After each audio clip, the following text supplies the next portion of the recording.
Hey guys, this is Mandy LaGreca with Natural Health Achiever. I wanted to talk today about why I decided to do a water fast. So this is going to be a two-part series in this video because I don't want to post, a 20-minute video. I think it's good to separate them so you can watch why I did it, and then maybe later on you can watch the video on my experience during the water fast because I went and documented day by day. But a little background about me. I have interstitial cystitis, which is one of the primary reasons why I decided to do this water fast. And I have been really researching this for a while. I have seen a lot of people on Facebook and through social media who have been doing this water fasting, and they have actually completely healed from IC. And so I found this pretty fascinating. And with my PhD program and the research that I'm doing, I kind of use my skills to dig deeper into this research before I actually decided to embark on it on my own. Although I have been doing some healing of my own, I kind of reached the point where I was stuck and I wasn't progressing beyond where I was. So I thought this would be a good opportunity to look into taking it a little bit further. So I want to talk about the things that I bullet pointed here from my research on the benefits of water fasting and how this may have helped some of these people heal, including myself, hopefully. So from my research, one of the things I found that was interesting was dietary restriction through fasting can promote metabolic and cellular changes that affect oxidative damage and inflammation. It can enhance cell energy metabolism and cellular protection. So as you may know or may not know, most autoimmune conditions have a root cause, and many of them are due to any kind of chronic inflammation and oxidative damage are particularly seen in these conditions.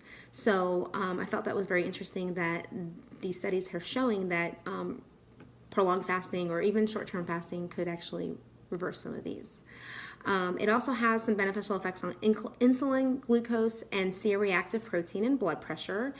C-reactive protein, CRP, as it's known, is one of the markers that we look for when we're checking to see, how much inflammation somebody may have.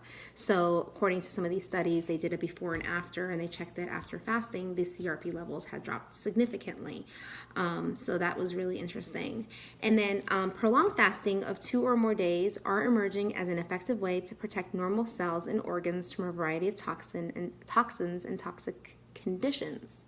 So I thought that was interesting too, because a lot of people who have chronic conditions just like interstitial cystitis or any other autoimmune disease, when you run some of their labs, you find out that they have a lot of toxic overload, such as heavy metals and mold and things like that they have been exposed to throughout their lives that have induced some of the changes in their cellular expression. So that was very interesting that some of these studies were showing that prolonged fasting, in this case, prolonged fasting had reversed some of these. And then finally, actually there's 2 more points. Prolonged fasting can cause the death of many cancer cell types, insulin-like growth factor, and induce a process called autophagy. So in the case of cancer, although I don't know of many people with IC who have cancer, it is possible with the amount of inflammation that we have to develop cancer at some point in the bladder or any other part of the body. So, many of the people who have IC have very, very high levels of inflammation that are seen in a lot of their markers through blood work and through saliva and urine tests and things like that. So it's interesting to me that the fasting has the ability to do that. And then finally, it can reduce white blood cells, followed by stem cell-based immune system regeneration upon refeeding. So basically what that means is after a period of fasting, they're finding that when they check the serum levels, people's white blood cell counts are actually dropped. And then right after they start eating, they show an increase of stem cell regeneration, and that's helping build up their immune system. And that's usually the whole idea, is to fast and then refeed. You don't want to fast forever because then you'll die. So you want to do some fasting, and then you want to do some refeeding, and these cycles can go on once a month, twice a month, until you reach where you want to be. Some people have to do it as a lifetime, just to maintain. But anyway, so those are the reasons why I decided to do it. Not only did I see people were actually anecdotally, of course, claiming that it had healed them, which is just great, you know. I wanted to check for myself to see what the actual physiological benefits of this were before I decided to do it. So I will let you know, however, that I didn't just jump into this. So let me just give you a warning before you even decide to do this. Check with your doctor, get your blood work done, get some biomarkers, you know, make sure you're healthy. If you have any underlying health conditions, if you have any kind of nutritional deficiencies, I wouldn't, you know, do a water fast, or if you're going to do it, maybe 2 days max. You don't want to do something like 5 days, which is as long as I did.